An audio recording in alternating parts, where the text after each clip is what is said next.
Good morning, student. Today we are study about the parts of sentence.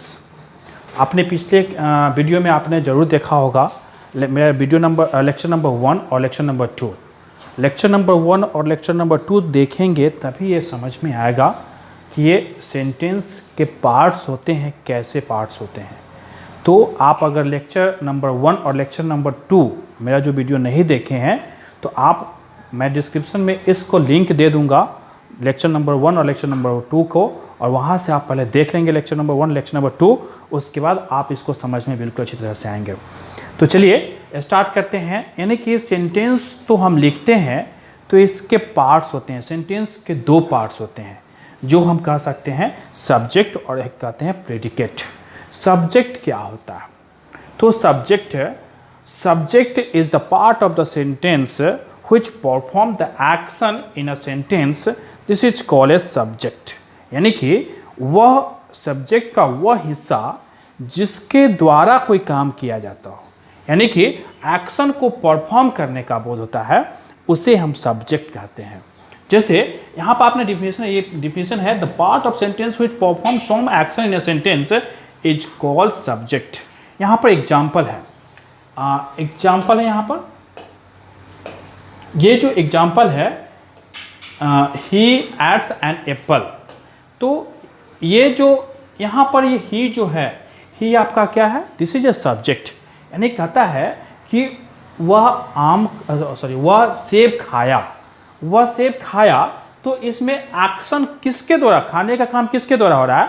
तो ये subject ही के अनुसार हो रहा है, इसलिए ही क्या कहलाएगा? This is called a subject. और यहाँ पर आपका जॉन इज ड्राइविंग, यानी कि जॉन जो है कार को ड्राइव कर रहा है, तो यहाँ पर किसके द्वारा ड्राइव करने का काम हो रहा है? तो ये सब्जेक्ट जॉन के द्वारा, किसके द्वारा? जॉन के द्वारा, इसलिए ये भी आपका क्या कहलाएगा? सब्जेक्ट कहलाएंगे। तो सब्जेक्ट वह होता है जिससे कि कोई भी एक्शन को परफॉर्म करने का बोध होता है, उसे हम क्या बोलते हैं? This is called subject. And predicate क्या होता है? अब सब्जेक्ट अच्छी तरह समझ में, सब्जेक्ट यहाँ पर ही और जॉन जो है आपका सब्जेक्ट है।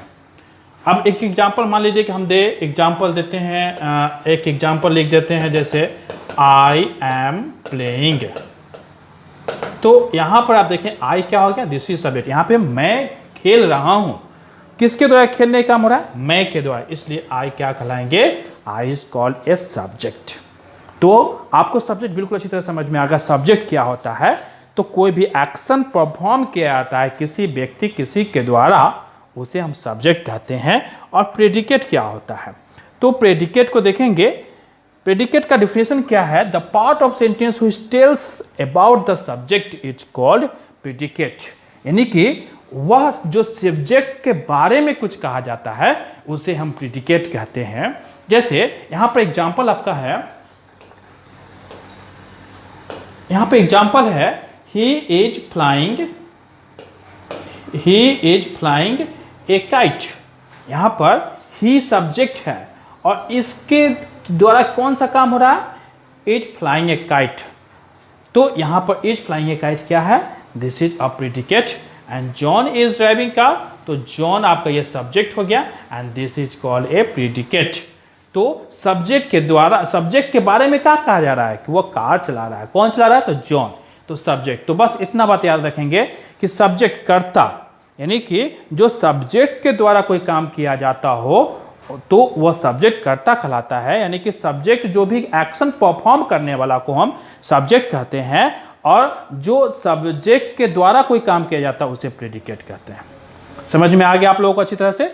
सब्जेक्ट मतलब कर्ता, यानी कि कोई भी वाक्य में कोई भी एक्शन परफॉर्म किया जाता है, दिस इज कॉल्ड सब्जेक्ट। और कोई भी यानी कि सब्जेक्ट के द्वारा कोई काम किया जाता है, subject the part of sentence which tells about the subject, जो सब्जेक्ट के बारे में कुछ कहा जाता है, दिस इज कॉल्ड प्रेडिकेट। तो हम एक एग्जांपल देखिए, एग्जांपल के थ्रू समझते हैं। यहाँ पे तो ये दूसरे एग्जांपल देते हैं, जैसे he is going to Patna. अब देखेंगे यहाँ ही क्या हो गया? सब्जेक्ट। कौन सा काम कर रहा है? कौन यहाँ पे काम कर रहा है? यहाँ पटना जाने का काम कौन कर रहा है? ही। ये this is called a subject. और सब्जेक्ट के बारे में क्या कहा जा रहा है कि वह पटना जा रहा है। क्या कहा जा रहा है? पटना जा रहा है। तो this is called a predicate. बिल्कुल समझ में अच्छी तरह से आ गया होगा। सब्जेक्ट और प्रीडिकेट क्या होता है? सब्जेक्ट कर्ता और प्रीडिकेट जो सब्जेक्ट के बारे में कुछ कहा जाए, दिस इज कॉल्ड प्रीडिकेट। समझ में आया ये? अब हम पढ़ेंगे इसके काइंड्स के बारे में। काइंड्स क्या होता है? तो काइंड्स को ये समझ में आ गया। सेंटेंस